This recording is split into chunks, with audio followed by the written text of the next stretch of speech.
This week, the news came in fast and furious. So today on CityCast Las Vegas, I'm here with contributor Vogue Robinson and Nevada Current editor April Corbin-Gurnis. And we're talking about the big Jesus Jara resignation news, that viral video taken by two Muslim women at a Kamala Harris event, and why so many cars don't have license plates. It's Friday, February 2nd. I'm Sonia Cho Swanson, and here's what Las Vegas is talking about.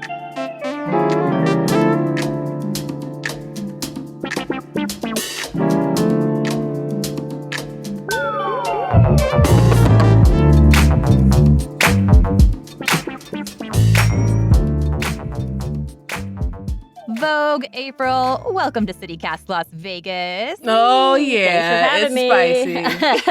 Spicy. Are you ready for this? This is like, is this the most exhausting week of news ever? You know, No, that will be next week. Oh, okay. somebody say election year? What? Hot mess yeah. all year long.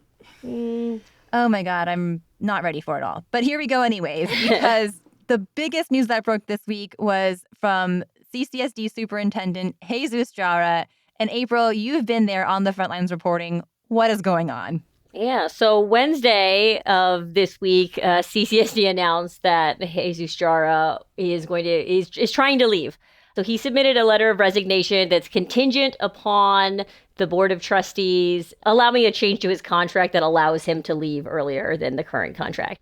Essentially, what you need to know is that he's asking to leave the district on February 21st would be his last day, and he would get a lump sum payout of about a year's worth of salary, which is north of $400,000 once you consider salary and benefits. So that's obviously a big sum and a big change, and the trustees will be voting on it and talking about it on Wednesday of next week.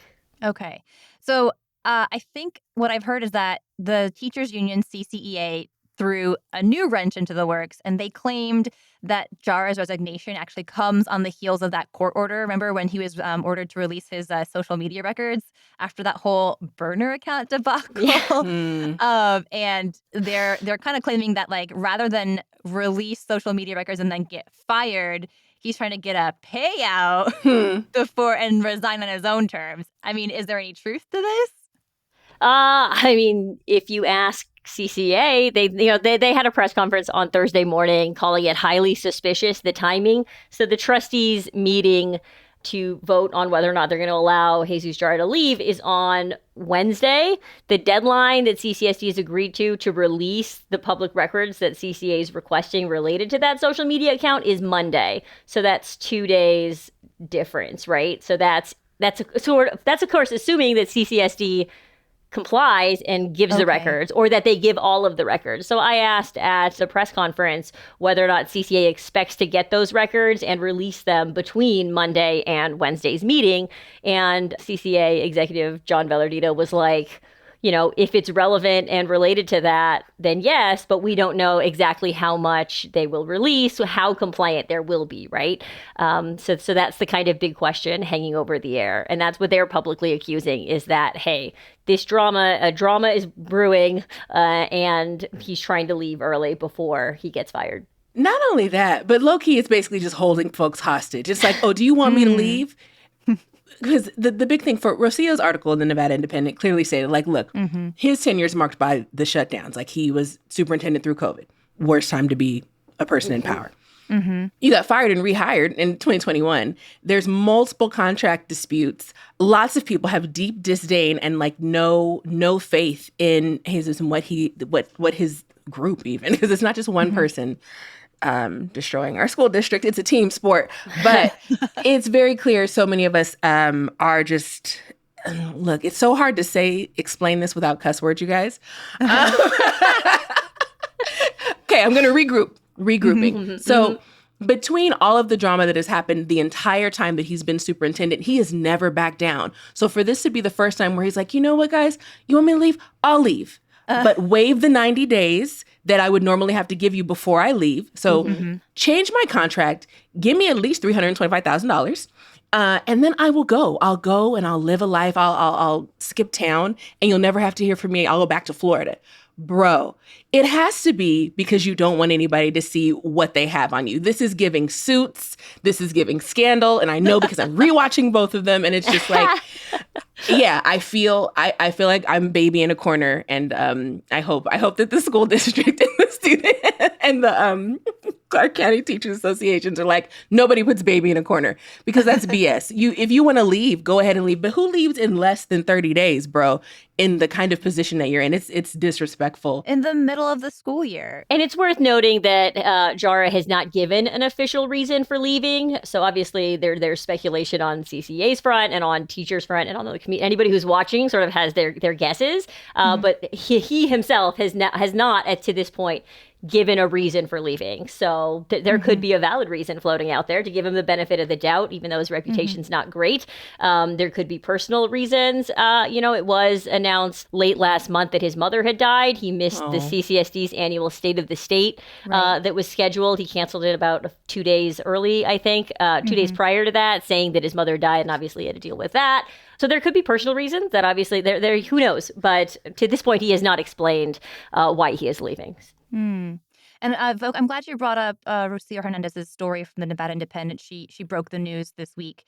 But her article also pointed out that Jara is actually one of 5 Nevada superintendents who have resigned or announced their resignation this school year. I mean, he's not alone. Right. So I think what's making me think about is the role of a superintendent like a thankless job? I mean, it's been really rough for a lot of superintendents around the country with the pandemic. I mean, should we maybe be giving Jara a little more credit with dealing with the pandemic and these tumultuous times? No. It would be different if his salary wasn't like, at least like 8 times many different teachers' salaries. And so I think when you can live a certain lifestyle and that you have the audacity to think that you can negotiate out of your contract early and still ask for a full year salary, you have a deep sense of entitlement. And so I think it's so much power. And I know that's a lot of pressure. I wouldn't want the job. Bless the lady who's about to get handed this role. And I think it's hard for any time you're stepping into a role and you've been handed kind of something that's semi in shambles. And I think the state of Nevada, I think it is a difficult state to kind of manage just because we have so many different communities inside of communities. Every single district needs something different. So what didn't work for Clark County probably didn't work for Washoe either, probably didn't work for this one and that one and the other one. So I think it's a challenge, but I think you have to step up to the plate and study and know that a good chunk of your life is going to be taken away because this is the role that you chose, or you advocate for multiple people to assist. So to quote Spider-Man, with great power comes great responsibility. Great responsibility. Yeah. Yes. Absolutely. And even though we talk a lot about like other counties or other school districts in the state of Nevada, like CCSD is unmatched. Like CCSD is not at the size or scope of the other 16 or whatever it is superintendents that exist in Nevada. Like Washoe County is a fraction, even that they're the second largest, and their superintendent also resigned recently, but they're in a different league, like it's hard to compare, or I don't think it's fair necessarily to compare CCSD's top leader with anybody else in the state because they have very different challenges. I mean, some of those districts have 3 schools in them, and then CCSD's over here with the 5th largest school district in the country. So it's just, he's at a higher level. And I think that you can sort of, like Vogue's saying, that comes with a different level of responsibility and a different power. I mean, he's 40,000 employees of CCSD, and he's the boss of them. So that there's thinking of the scope of it, it's a higher threshold. Yeah. Well, let's talk about that next in line, Dr. Brenda Larson Mitchell, who has shown up on the agenda for the next school board meeting as potentially the next interim superintendent, I believe. April, what do we know about her? We know that she's been with the district for a long time. She's not new. Since 1994. Yes. So she's Whoa. a long lifer. And CCA, the teachers union, at their press conference said that they have no faith in Brenda Larson Miller, Oh. and they are Okay. they are saying that she is, Jara's secondhand person, and that her elevating her, whether or not in an interim role or permanently, perhaps, would be more of the same. And they are sort of pushing back against that. So don't expect her to be sort of welcome. Well, don't expect her to be embraced with open arms necessarily by the public. So she's Okay. highly controversial. And that's going to be the case because Jara picks his cabinet, right? He picks his people that are nearest to him. And so everybody in there is likely not going to be liked by the people who don't like Jara, right? So, so we'll see how that plays out. Oh, and April, quick clarification. I realize I just said interim superintendent, but do we know if she's going to be the interim superintendent? What's the deal with that? So actually, it's a little bit unclear. It would be highly unusual for CCSD or any school district to go from a permanent superintendent to another permanent superintendent. Usually there's an interim, even if that interim later becomes the superintendent. The actual wording of the agenda doesn't use the word interim, so there is some confusion as to whether or not the board would be looking for her as a permanent or interim. So that's something we're still waiting on.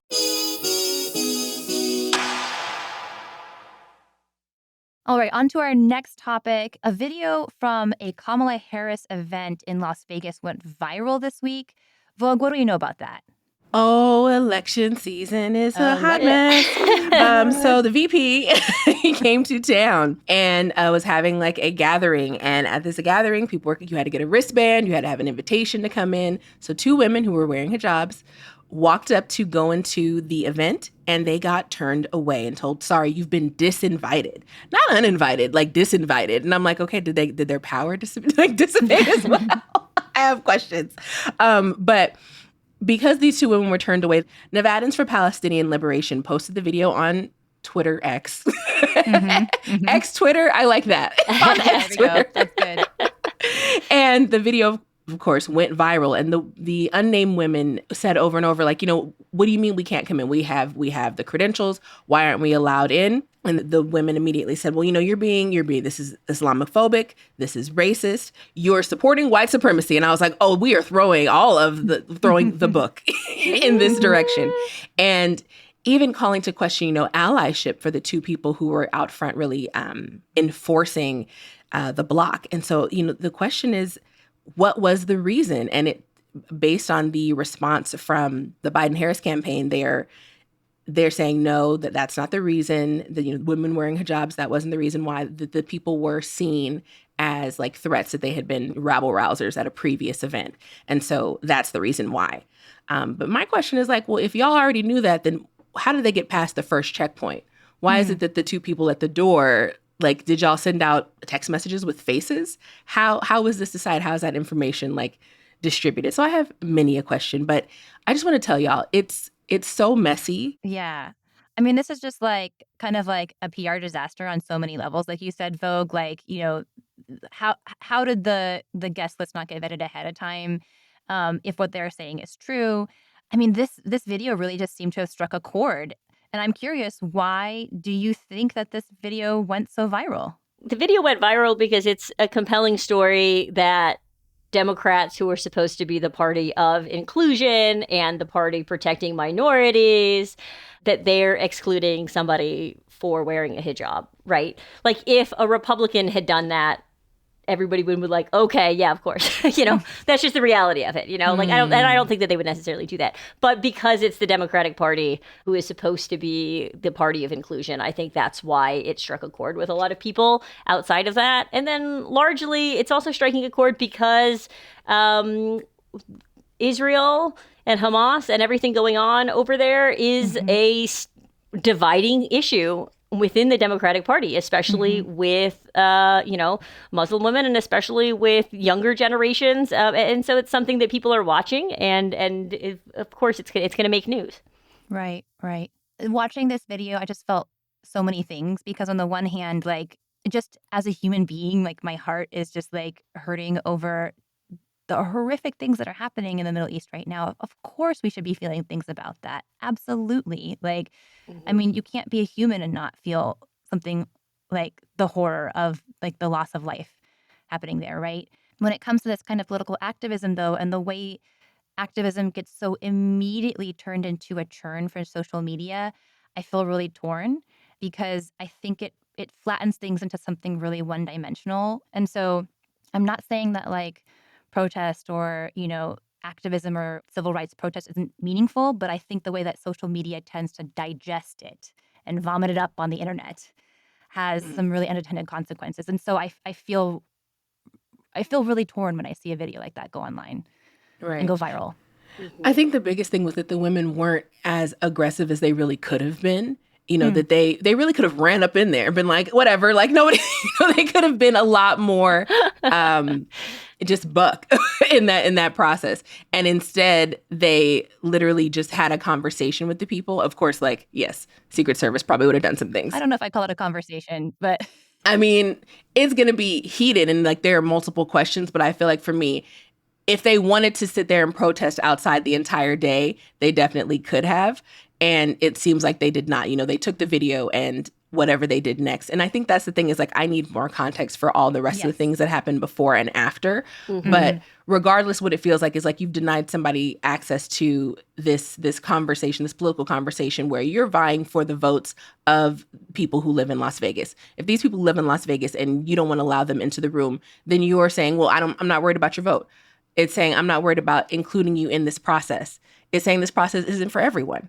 And that's the Mm. part that's fucked up. I was like, I don't have better language. That's the component of it. And I think at the same time, thinking about how back in November, the White House sent out this statement that said they're going to establish the first ever national strategy to counter Islamophobia. And so Mhm. Biden Harris, it looks like they want to show some sort of support for the people who live here. But at the same time, our country is funding a war. So I feel like we can't have it both ways. But either way, like what we do here matters just as much as what we're doing overseas. Yeah, what we do here has huge impacts overseas. Absolutely. But I do wonder if, like, as you say, like a political process or a part of the conversation, like, if what the Biden administration says is true, that one of the women, had disrupted a previous event, did they come to this event in good faith to have a conversation as well? And I Mm. wonder if Mhm. a campaign event like this, it's not necessarily the same as a public forum, where free speech is maybe viewed differently. It was sort of a private event, like a ticketed private event. So did Yeah. the standards there change for this particular event? I Mm. don't know, but um, I don't know, April, have you heard of instances where people disrupting other events have been taken out or asked to leave, like other similar kind of campaign events? Yeah, I mean, it wasn't a campaign event necessarily officially, I'll say, but Right. Every event is a Jackie Rose, campaign hey, event. everything's in them as much as Everything's, everything's a yeah. campaign event. But Senator Jackie Rosen recently went to a Hispanic in Politics event that was not related to anything in the Middle East, but she went there, and her event was disrupted at the end by two pro-Palestinian protesters, one of which it's suggested in the Review Journal's article is one of the people who was denied the event at the Kamala Harris event. So it has been happening. And we've seen that before in campaigns where not necessarily related to this event, but during COVID and during shutdowns and during vaccine conversations and mandatory vaccine conversations, a lot of the politicians in town stopped announcing in advance where they were going. So as a member of the media, we would get releases to say so-and-so is going to be here on this day, RSVP, and we'll tell you where it is 2 hours beforehand. And they were doing that Wow. because people were coming and protesting and disrupting their events. In that case, it was about COVID and it was about vaccines and those things. Here, we're seeing it more about Islamophobia and Palestine. So just speaking of the context, like it's not unusual for politicians to distance themselves from that. And really, at the end of the day, it comes down to whether or not you agree with the protesters, how upset you get about it, right? So like in the Right. case, we didn't see a lot of pushback from that happening to, the COVID people. But again, that was happening across parties. That was primarily Republicans going after Democrats who were sort of supporting that. In this case, it's sort of Democrat on Democrat, so it's a little bit different. But it is, not unusual, I'll say, for things like this to happen and for campaigns to try and get ahead of it. Because as much as we're talking about it right now, this conversation and that headline about this will probably blow over quicker, perhaps, than if an actual disruption had happened. So they have to weigh that or whatever. So that's just the unfortunate reality we live in today. Mm-hmm. I mean, I could see someone being really frustrated about not having access to certain politicians too, right? Like, I know that a lot of politicians don't make themselves readily available. And so if you're trying to have a conversation with a politician, it's like, I'm sending you letters, I'm da-da-da-da. And if I can't reach you, then this is like, What do you do? Right. Right, this is what you do. That is the path you go forward. And like I said, and we don't necessarily know. The two women have not been identified by name. Obviously, they are known in communities and things. I don't know who they are, but so it's like Vogue said, some of the details are missing, like whether or not one of them is quoted in the RJ story saying, "I was not there to protest. I have never protested in my entire life." So that's BS. So if we take her at face value, then she could be the innocent victim of them identifying someone who was a known protester. But if the women didn't show up together, if they, then should they have given her the benefit of the doubt? There is a larger conversation again about that, but it's complicated. And I think to be able to go into the room and say, I was trying to find footage of the actual event. And the question, I wanted a camera pan to be like, okay, well, is there no one in that room that has on the hijab? That's kind of a part of the question, because then the accusations, are lessened. Was it specifically them targeting you because they don't want you to come, or was it they were targeting Muslims? And there's a big difference in those two things. And how do people get invited to these things anyway? Like, how did your name? Like, that's what I'm saying. If they got their name on the list, I mean, like, they made it far. They were almost there. And there's different types of protests. So like, you could peacefully protest. And, you could just go and lay down on the floor and be like, I'm protesting. So there's different types of protests. I don't have time for this, There are a lot of different kinds of protests, true.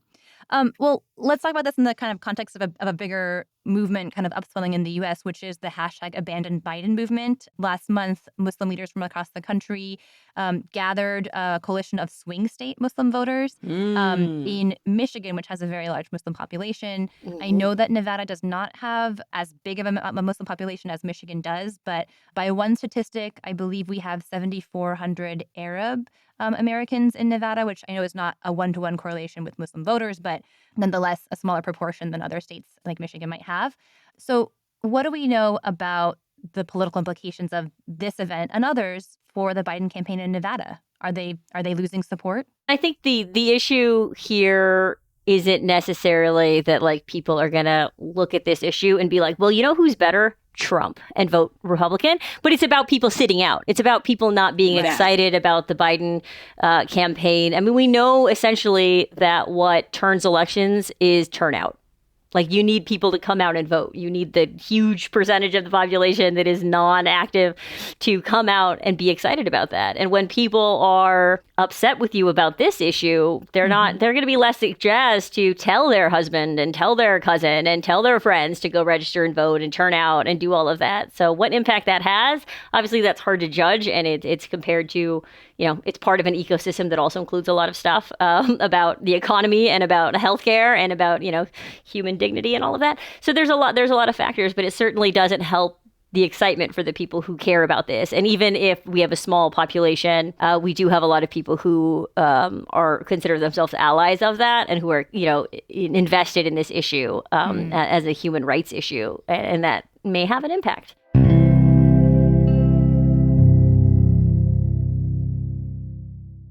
Well, let's move on to our third topic, which is, why do so many freaking cars in Las Vegas not have license plates? Have y'all seen this?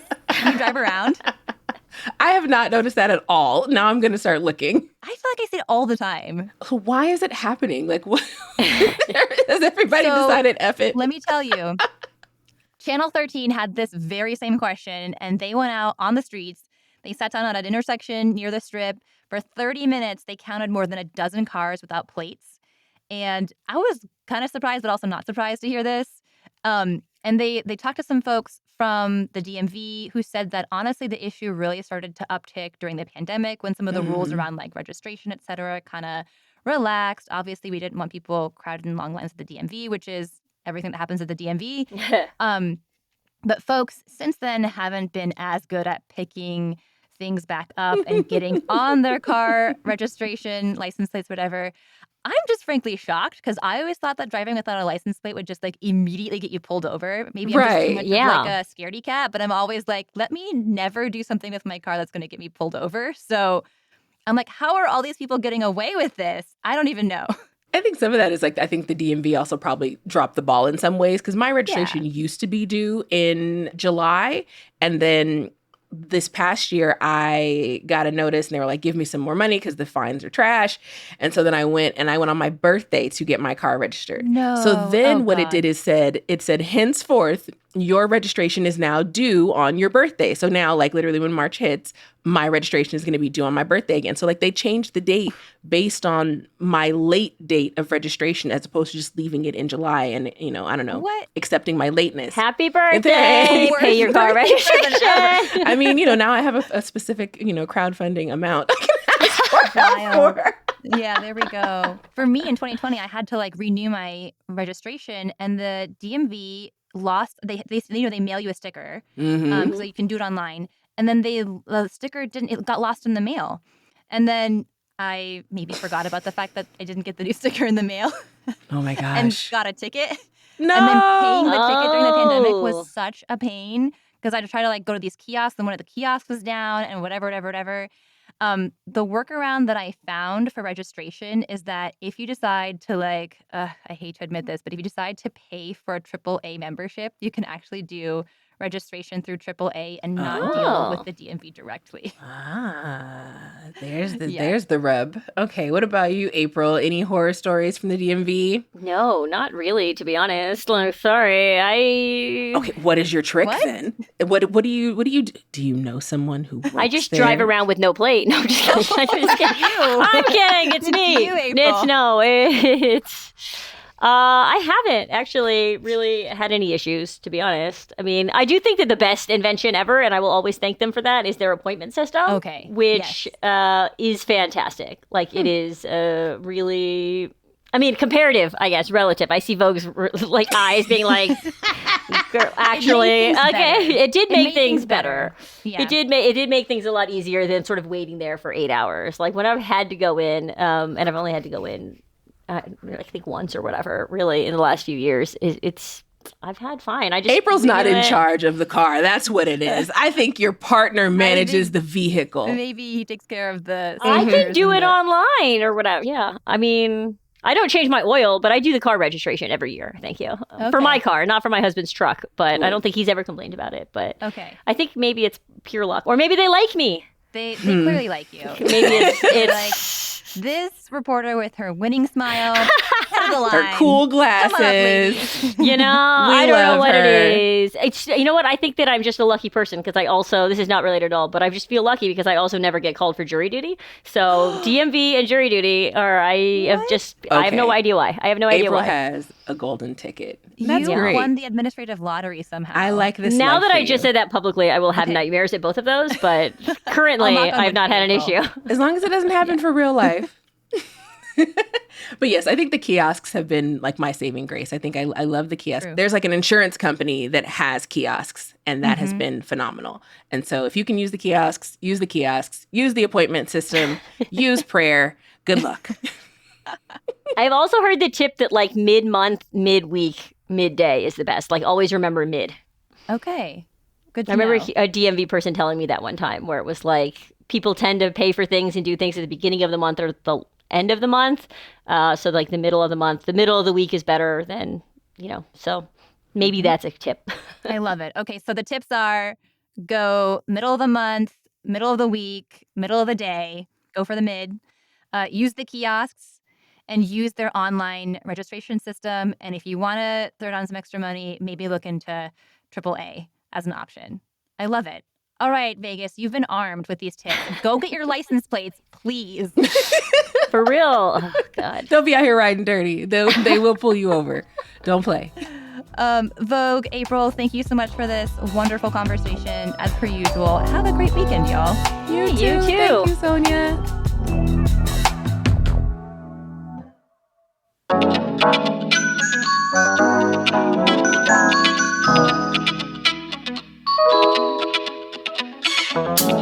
That's all for today here on CityCast Las Vegas. Our producers this week are me, Sonia Cho Swanson, Layla Mohammed, Lizzie Goldsmith, and Natalie Rivera. Our newsletter editor is Scott Dickensheets, and our hosts are David Figler and Sarah Lohman. Music is by OG Moose, Epidemic Sound, and All the Kimonos. We record this show on the traditional homelands of the Nuvi, the Southern Paiute people. If you enjoyed this show, come on, I know you enjoyed it. Go out there, tell a friend, rate the show, leave us a review, give us some stars, please, and subscribe to our morning newsletter. We'll be back Monday morning with more news from around the city.